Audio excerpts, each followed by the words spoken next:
Bismillahirrahmanirrahim. Assalamualaikum warahmatullahi wabarakatuh. Selamat pagi, karena video ini akan diputar pagi di laptop Anda.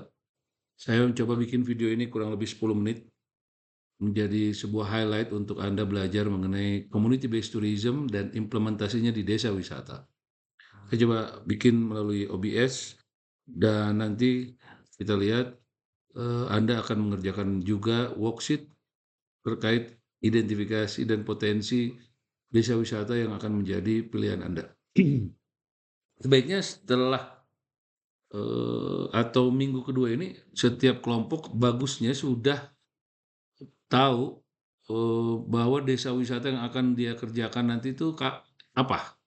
Untuk Karsari siapa, Cibodas siapa, Kota Waringin siapa. Oke. Hari ini kurang lebih 10 menit, tapi kalau kita di kelas itu sampai 2 jam. Diskusinya kita akan coba lakukan besok diskusinya ya, setelah mata kuliah kepemimpinan pagi, kita akan lanjut seperti minggu kemarin mata kuliah ini. Saya kasih Anda pengantar dulu. Yang pertama adalah 3 pilar CBT dan implementasinya. Saya hanya remind kalian ke materi-materi minggu lalu dan bagaimana implementasi CBT, termasuk desain CBT untuk desa wisata. Pertanyaan besar saya pertama, saat ini, Anda mau memilih desa wisata atau wisata ke desa?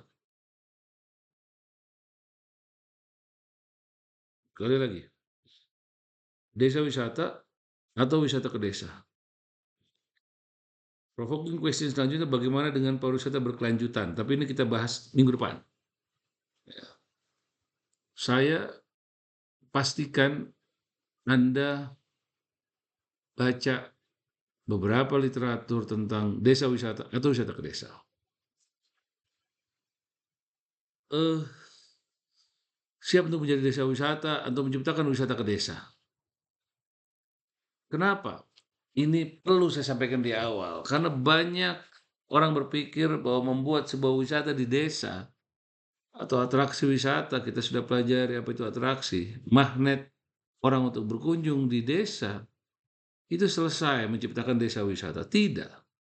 Sebuah desa ketika memiliki atraksi wisata, ada orang kota datang berkunjung ke sebuah desa, lalu dia bermain air di sana, foto-foto di sana, makan di sana, dan dia kembali. Apakah itu merupakan desa wisata? Tidak. Itu wisata ke desa. Bermain, berwisata ke desa, tapi yang memiliki kolam itu, yang memiliki tempat tersebut bukan orang desa. Dan mereka hanya punya tempat di situ. Pegawainya orang luar semua, dan untungnya seputar semua manfaatnya ada pada pemilik. Mungkin hanya 1, 2 orang atau sebagian kecil untuk desa wisata. Sedangkan apa itu desa wisata?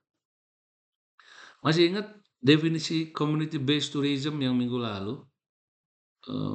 Disebut pariwisata berbasis masyarakat adalah kegiatan yang dimiliki dan dioperasikan oleh masyarakat serta dikelola atau dikoordinasikan di tingkat masyarakat yang memiliki kontribusi terhadap kesejahteraan masyarakat melalui dukungan terhadap penghidupan berkelanjutan dan perlindungan terhadap tradisi sosial budaya. Ini artinya berkelanjutan.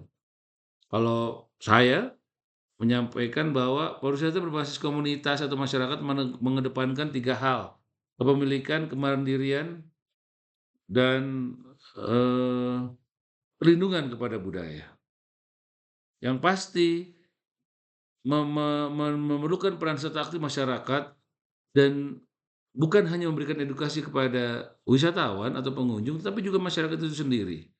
Dan sudah pasti memberikan manfaat secara luas kepada masyarakat lokal. Ada ciri manfaat dari CBT, masih ingat? Ada 3 manfaat. Yang pertama dirasakan setiap individu, yang kedua manfaat kolektif bagi komunitas, yang ketiga distribusi manfaat dari komunitas untuk individu di dalamnya. Tapi manfaat ini selanjutnya untuk keberlanjutan, untuk sosial, untuk ekonomi, untuk konservasi budaya dan alam secara lebih luas. Kita bahas keberlanjutan minggu depan.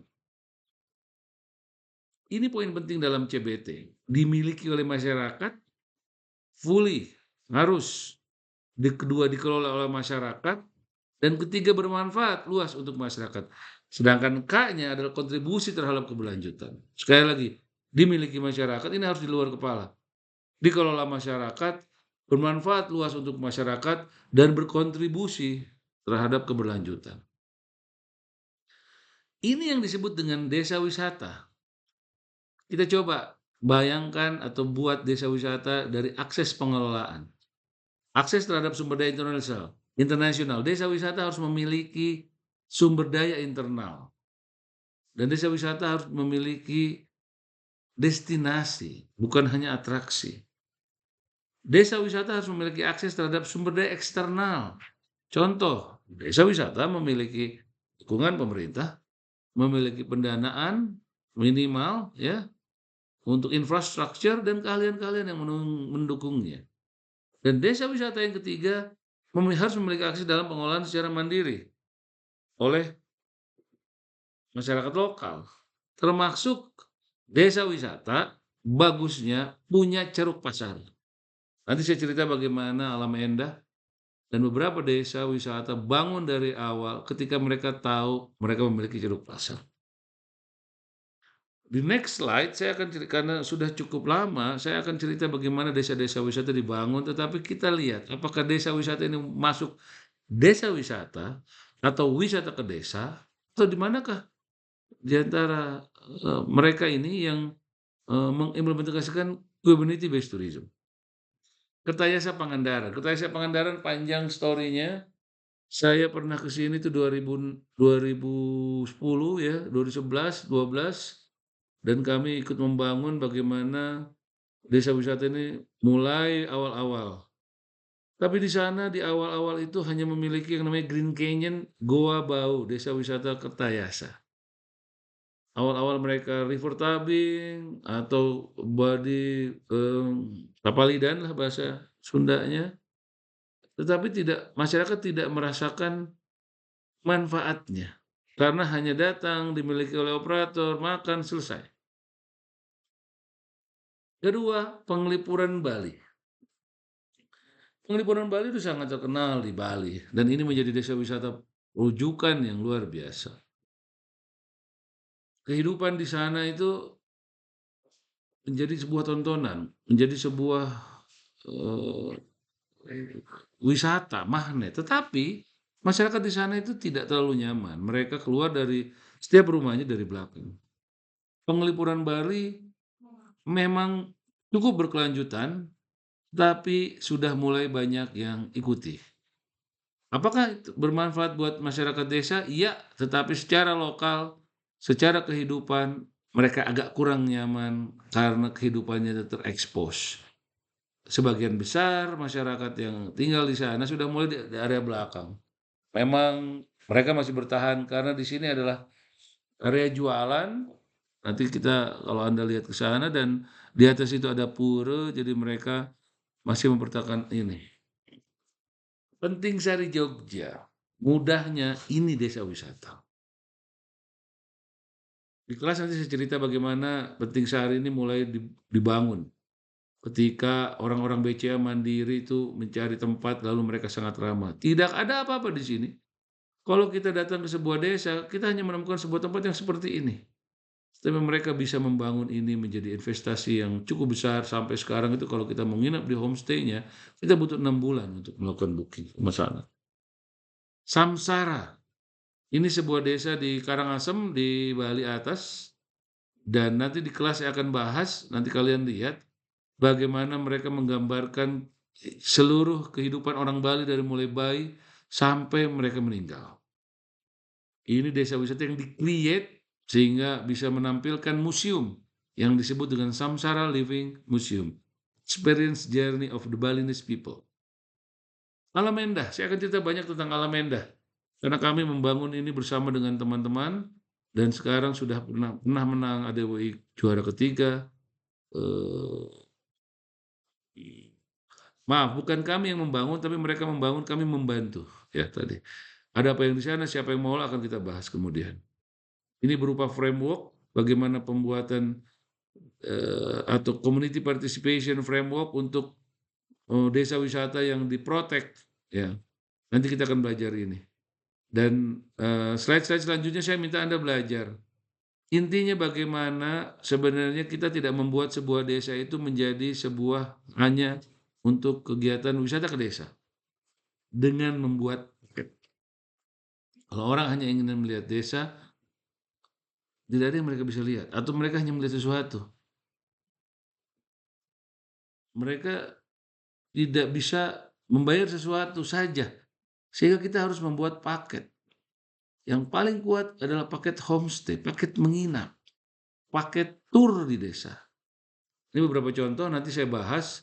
Nah, sebelum kita lihat beberapa contoh paket di desa wisata, ini adalah distribusi direktori komponen paket desa ya, yang kemarin saya bahas juga ada 5 komponen paket yang wajib, salah satunya ini.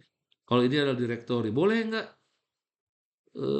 ada, boleh ditiada? Ya, yang merah ini bisa jadi adalah wajib, yang biru bisa jadi tidak, atau sebaliknya. Jadi tidak perlu Anda lihat merah atau biru, tapi ini salah satu bisa jadi wajib, bisa jadi tidak. Tapi minimal punya paket wisata. Penting sehari, dia setiap paket, setiap kunjungan dilabeli paket. Kalau hanya berkunjung melihat, no problem, tapi setiap kunjungan dilabeli paket. Lihat, mereka punya paket 1 hari 1 malam, 2 hari 2 malam, 4 hari 3 malam. Mereka punya paket makan dan minum. Mereka punya paket snack saja, paket makan 1, paket makan 2, paket makan 3, dan lain sebagainya. Bahkan mereka bisa in out, menginap, tambahan berapa, sewa area taman berapa, sound system taman berapa. Jadi ini semua di-cover. Diberikan pilihan ini kepada pengunjung. Outbound kalau mau main TK begini, SMP begini, SMA begini, mereka sudah ready. Bahkan mereka punya atraksi seni dan budaya. Ini yang membuat desa wisata itu bermanfaat. Bukan wisata ke desa yang hanya satu beli tiket. Kalau Mendah Trip, dia sudah mempunyai banyak paket. Coffee tripnya 205.000. Yang lain 165.000. Dusun terbang, dia punya 275.000. Studi banding, dia punya homestay, dia punya tempat. Lebak Muncang, dia punya tempat 165.000. Jarambah Lebak Muncang. Dan dia punya 100.000 untuk homestay. Pelajari apa itu CBT untuk implementasi desa wisata, dan besok akan kita bahas. Hari Jumat, maaf, akan kita bahas secara lebih detail. Kamis terpaksa online dulu, dan saya minta Anda nanti mengerjakan worksheet. Ini worksheetnya. Worksheetnya.